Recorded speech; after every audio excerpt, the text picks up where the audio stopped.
Chapter 6008.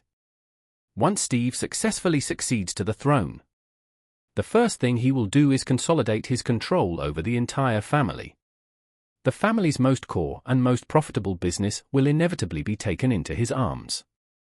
At that time, it will be a process of constantly cutting flesh from them. Although they are unable to resist, they must also think of some countermeasures. There were also some shrewd ones who immediately planned to approach Steve alone. Unexpectedly, after Steve's meeting with the doctor, he went to see the old man again. After giving the old man a recovery massage with his own hands, he locked himself in his villa and closed the door to thank the guests. After the evening, a group of brothers and sisters came to visit with their children. But they were all blocked by Steve's housekeeper. Steve was very shrewd. He knew that these younger brothers and sisters who came to visit wanted to take advantage of this opportunity to express their loyalty to him in private, hoping to make a good impression and even gain a good position after he took charge of the family. And he really needs a few useful men to help him take charge of the entire family faster. However, at this critical moment, he knew that he could not meet alone with anyone. In his opinion, he can wait until he successfully succeeds to the throne and then slowly select useful subordinates. However, once he expresses his intention to win over others or form a team before taking the throne, it is considered to be an act of subversion. It would have unforeseen consequences for his eventual succession. Therefore, he closed the door to thank guests, did not see anyone, and did not communicate with anyone except his own family, in order to minimize all risks. Steve was so excited that he didn't sleep a wink all night.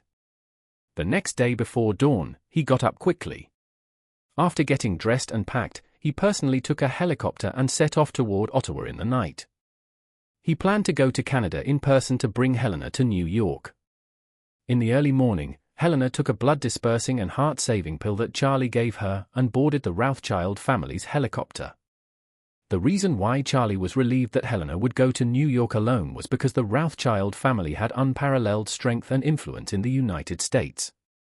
This influence was enough to allow Helena to enter the United States quietly without being accessed by any third party. More importantly, Charlie knew that Victoria was suspicious and cautious by nature. She was in New York and would never dare to take action against the Rothschild family. Moreover, in the process of blocking New York, the Rothschild family accidentally integrated the AI with this high technology. The security strength has been greatly improved. With Victoria's character, she does not dare to take risks easily. After a flight of about 2 hours, the helicopter landed on the top floor of Rothschild Manor Medical Center, staring at a pair of dark circles and thick bags under his eyes. Steve happily took Helena to the special care ward where Simon Rothschild was. Simon in the ward also didn't sleep all night. When he thought that today was the day when he would hand over control of his family, he naturally felt extremely unwilling to do so. The patriarchs of these big families have almost never handed over the baton to their sons until the last moment of their lives.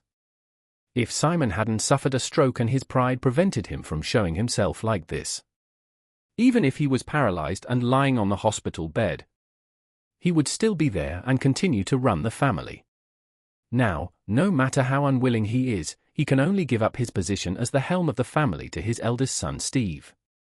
If it weren't for the Rothschild family's 200 to 300 years of royal love, Simon would not have been able to meet the Nordic Queen Helena when he was crooked. Today, before handing over the baton, he met Helena and got closer to the Nordic royal family.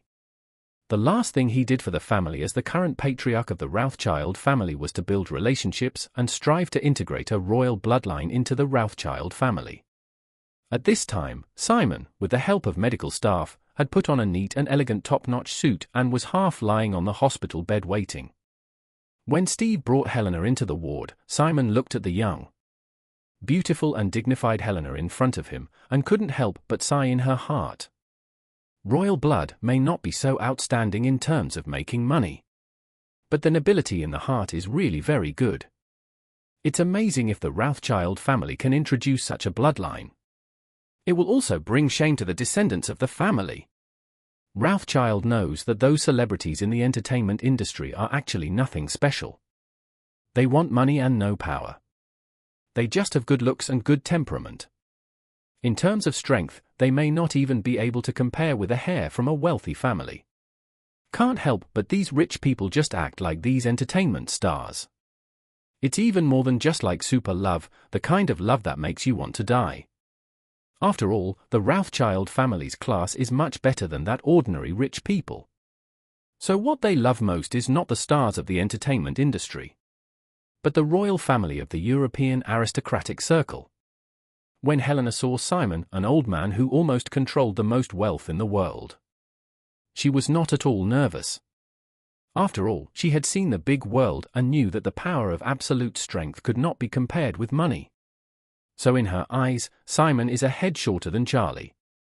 So, she looked at Simon and said with a smile, neither humble nor condescending, "Hello, Mr. Rothschild, I am Helena Iliad, the current queen of the Nordic royal family. I am here to represent the royal family to you. And I bring the entire Rothschild family sincere regards."